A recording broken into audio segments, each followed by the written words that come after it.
პატარა ვაშლი ერთ მშვენიერ ტყეში, სადაც ხეები ჩურჩულებდნენ ერთმანეთს საიდუმლოებას, იყო პატარა ვაშლის ხე, სახელად პეტია.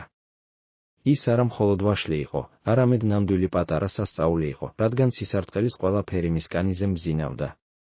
ყოველ დღე პეტია ოცნებობდა იმაზე, თუ როგორ გახდებოდა იგი ყველაზე გემრიელი ვაშლი მთელ რაიონში. ერთხელ, როდესაც მზის სხივები გადაჭიმული იყო ფოთლებით, ძველი ბრძენი ბუჩქი მიუახლოვდა პეტიას. რატომ ოცნებობ ამდენი, პატარავ? ჰკითხა მან. მე მინდა გავაფუჭო და ვჭამო. პეტიამ მხიარულად უპასუხა. მაგრამ იცი ამის შემდეგ გაქრება? განაგრძო ბუჩქი გაწითლდა. მაგრამ მე კიდევ გავხდები რაღაცის ნაწილი. თავდაჯერებულად გააპროტესტა პეტია. უცებ ტყეში ძლიერი ქარი წამოიწია. ის არ იყო მხოლოდ ქარი, არამედ ნამდვილი ქარიშხალი, რომელიც ხეებს დაეშვა და ბუჩქები დააკაკუნა. პეტია, რომელსაც ვერ შეეძლო წინააღმდეგობა, შემოხვია ფილიალი, პირდაპირ უფსკრულის პირას. ოჰ, უბრალოდ არა ეს.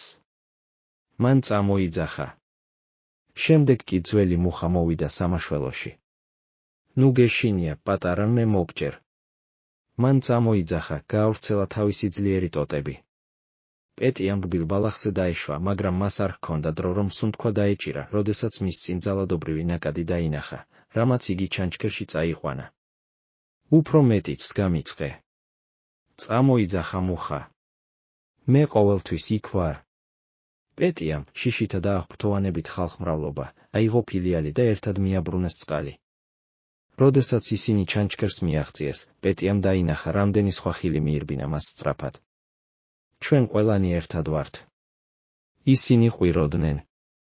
ახლა კი, იმ მომენტში, როდესაც პეტია მზად იყო დანებებისთვის, მიხვდა, რომ ბილიკი არ იყო მნიშვნელოვანი, მაგრამ ის, ვისთანაც გაივლით, მნიშვნელოვანია.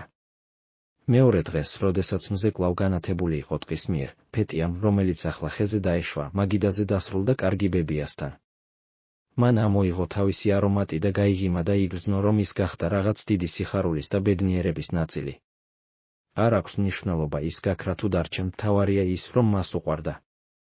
ამრიგად, პეტიამ მიხვდა, რომ ყველაზე პატარა ნივთებსაც კი შეუძლიათ სინათლე და სიხარული მოიტანონ და, ალბათ, ეს მართალა.